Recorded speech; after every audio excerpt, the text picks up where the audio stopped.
నమస్తే, welcome to our channel. నేను మిషాల్ని. కల్తీ నెయ్యికి సంబంధించి కూటమి ప్రభుత్వానికి వ్యతిరేకంగా సోషల్ మీడియాలో పోస్టులు పెడితే అమౌంట్ ఇస్తామని చెప్పి అవి స్క్రీన్ షాట్లు ఇప్పుడు బయటపడ్డాయి. కానీ ఈ కూటమి ప్రభుత్వం మీద వైసీపీ వాళ్ళు ఇంత దుష్ప్రచారం చేస్తున్నారు. ఎందుకు చేస్తున్నారు? దాని వెనుక కారణాలేంటి? ఇలాంటి అంశాలను చర్చించే స్టూడియోలో ఉన్నారు సీనియర్ జర్నలిస్ట్ సత్యమూర్తి గారు ఉన్నారు. వారిని అడిగి విషయాలను తెలుసుకునే ప్రయత్నం చేద్దాం. నమస్కారం సార్. నమస్కారం అండి. సార్, ఈ వైసీపీ వాళ్ళు చేస్తున్న కుట్రని అసలు నిజంగా దాని వెనక కారణం ఏంటి? ఎందుకు చేస్తున్నారు? ఇప్పుడు కూటమి ప్రభుత్వానికి వ్యతిరేకంగా సోషల్ మీడియాలో పోస్టులు పెట్టడం వైసీపీ వాళ్ళు, ఈ పోస్టులు పెట్టమని చెప్పి వాడు వాళ్ళకి ఇచ్చి ఇట్లా చేయటం, దాని వెనక కారణం ఏంటి సార్? తిరుమల తిరుపతి దేవస్థానం దానికి సప్లై చేసిన నెయ్యి కల్తీది అనేది తెలిసిన తర్వాత రాష్ట్ర వ్యాప్తంగానే కాదు, దేశవ్యాప్తంగా ప్రపంచవ్యాప్తంగా ఉన్న హిందువులందరూ కూడా ఈ జగన్మోహన్ రెడ్డి పార్టీని అసహించుకుంటున్నారు. అంటే జగన్మోహన్ రెడ్డి తన రాజకీయానికి, తను చేస్తున్న కుట్రల రాజకీయానికి ఇక తెరపడబోతున్నది అని స్పష్టంగా తెలుసుకున్నాడు.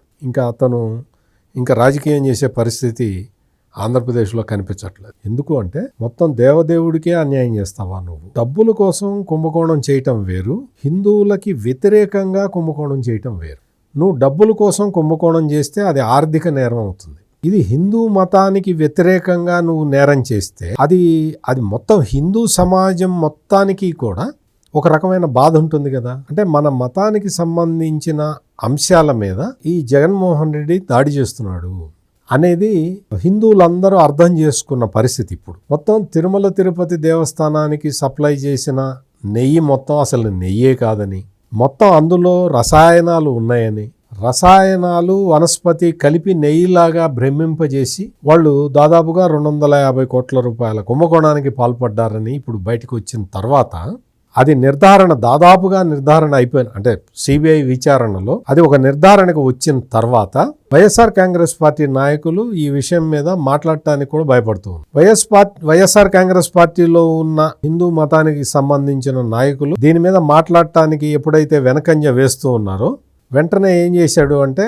క్రైస్తవ మత ప్రచార సంస్థలు ఉంటాయి, వాటిని రంగంలో దించాడు. వాటి పేర్లు హిందువుల పేర్లే ఉంటాయి కానీ అవన్నీ నడిపేది క్రైస్తవ సంఘాలు. వాళ్ళని తీసుకొచ్చి రంగంలో దించాడు.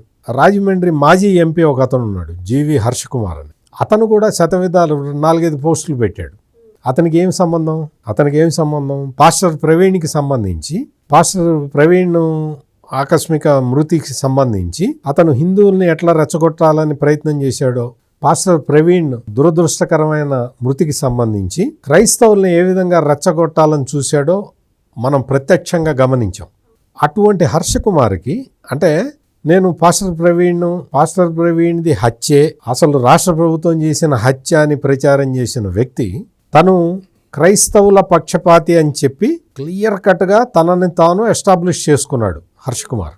మరి నువ్వు క్రైస్తవ పక్షపాతి అని నువ్వు ఎస్టాబ్లిష్ చేసుకున్నావు. పాస్టర్ ప్రవీణ్ మృతి కేసుకు సంబంధించి అక్కడికి కట్టుబడి ఉండు. నిన్నెవ్వరేమనరు. నువ్వు ఏ మతం పాటిస్తావు? నువ్వు హిందువుగా రికార్డుల్లో పెట్టుకొని నీ పేరుని, నువ్వు పాటించేది క్రైస్తవం అయినా సరే దాన్ని రికార్డుల్లో పెట్టుకోకుండా నువ్వు రిజర్వేషన్ల లాభాన్ని ఎట్లా పొందుతావు? ఇవన్నీ ఎవరు అడగట్లే. నువ్వు ఏదైనా చేసుకో, నువ్వు నీ మతం నువ్వు చేసుకో, నీ మత ప్రచారం చేసుకో, నువ్వు ఏదైనా చేసుకో.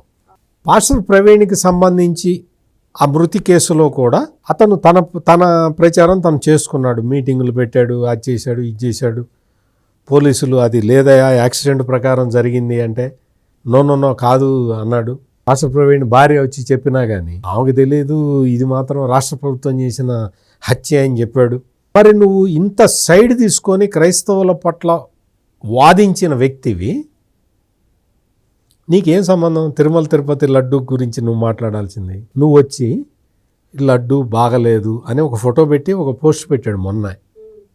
అసలు అది తిరుపతి లడ్డు కాదు, అది ఏదో కవర్లో వేరే లడ్డు తీసుకొచ్చి పెట్టి సైజు తగ్గింది, వాసన లేదు, నా దగ్గరికి రా, నేను చూపిస్తా. నేను తిరుపతి నుంచి తీసుకొచ్చి దాదాపుగా ఒక 1 వీక్ 10 days క్రింద తీసుకొచ్చిన మా ఫ్రెండ్ ఒక ఆయన వెళ్ళి తీసుకొచ్చిన లడ్డు ఇప్పుడే నా దగ్గర ఉంది, రా నీకు చూపిస్తా. ఇప్పటికీ అది తాజాగా ఉంది, 15 రోజులు అయి ఉంటుంది అతను నాకు ఇచ్చి.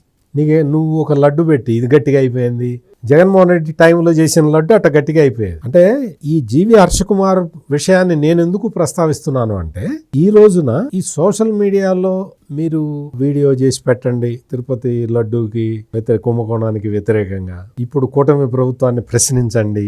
ఇప్పుడు అంటే టెస్టులు చేయించింది చంద్రబాబు నాయుడు కాబట్టి, చంద్రబాబు నాయుడు టైంలో వచ్చిన నెయ్యినే కదా టెస్టులు చేయించింది. అంటే చంద్రబాబు టైంలోనే కల్తీ జరిగింది అని చెప్పండి. ఆ రిపోర్టులో 35వ పేజీ మీరు చూడమాకండి. 35వ పేజీలో కల్తీ జరిగినట్టు ఉంది కాబట్టి మీరు 20వ పేజీ గురించి చెప్పండి.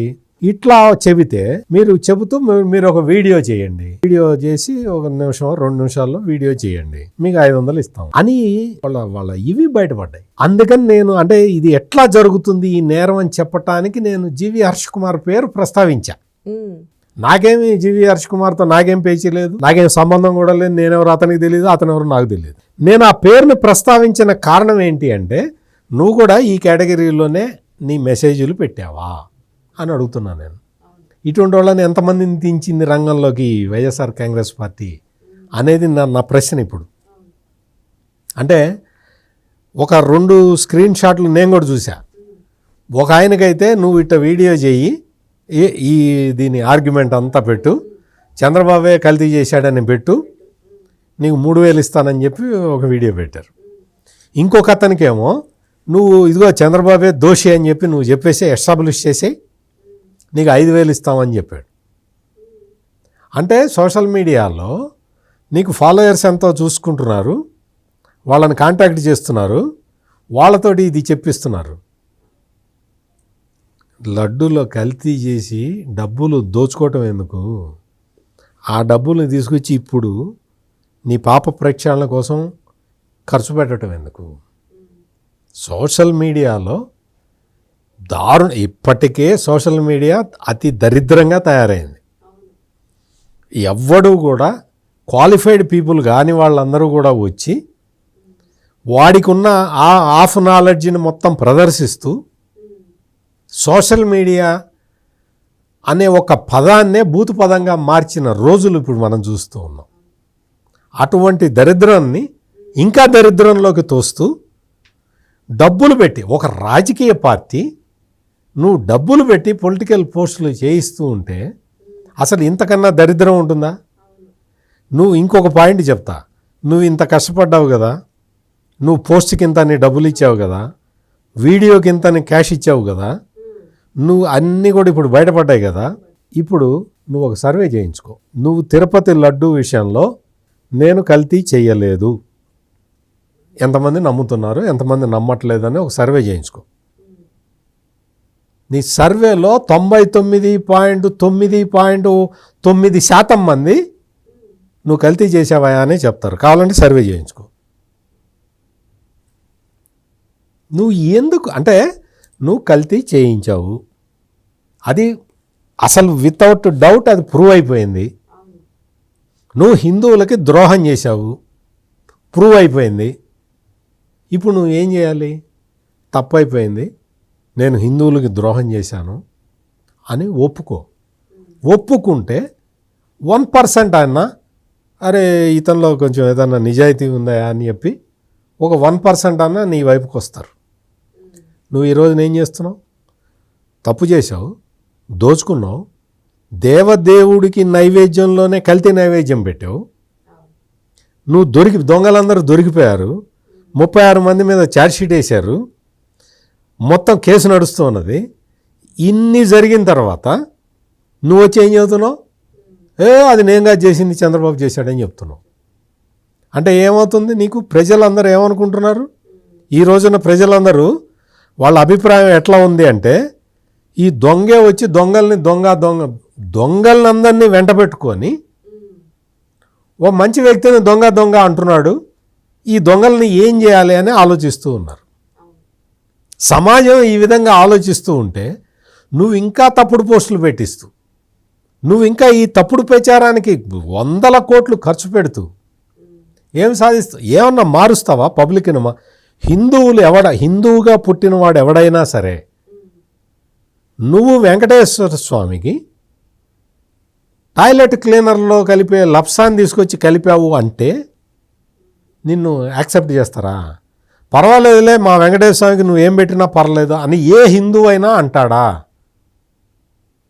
అట్లా అనుకున్న హిందూ నీకెవడన్నా ఓటేస్తాడా? నువ్వు ఎన్ని కళ్ళబొల్లి మాటలు చెప్పినా కానీ, నువ్వు ఎంత తప్పుడు ప్రచారాన్ని నువ్వు డబ్బులు ఇచ్చి చేయించినా కానీ నిన్ను నమ్మే పరిస్థితి ఉందా? అందుకని ఇప్పుడు ఈ సోషల్ మీడియాకు సంబంధించి ఈ వస్తున్న వైసీపీ చేయిస్తున్న ఈ వీడియోలు అన్నీ కూడా, వీడియోలు కానీ లేకపోతే కొన్ని టెక్స్ట్ ఫామ్లో వస్తున్నవి కానీ, కొన్ని పోస్టర్లు కానీ, ఇవన్నీ కూడా బోగస్వి అనేది అందరికీ అర్థమైపోయింది. డబ్బులు ఇచ్చి మరీ జగన్మోహన్ రెడ్డి పెట్టిస్తున్నాడు అనేది ఇప్పటికే అన్డౌటెడ్గా ఎస్టాబ్లిష్ అయిపోయింది. ఇటువంటి వ్యర్థ ప్రయత్నం అనవసరం. నువ్వు చేసినా ఎవడు నమ్మడు. Thank you sir. నమస్కారం.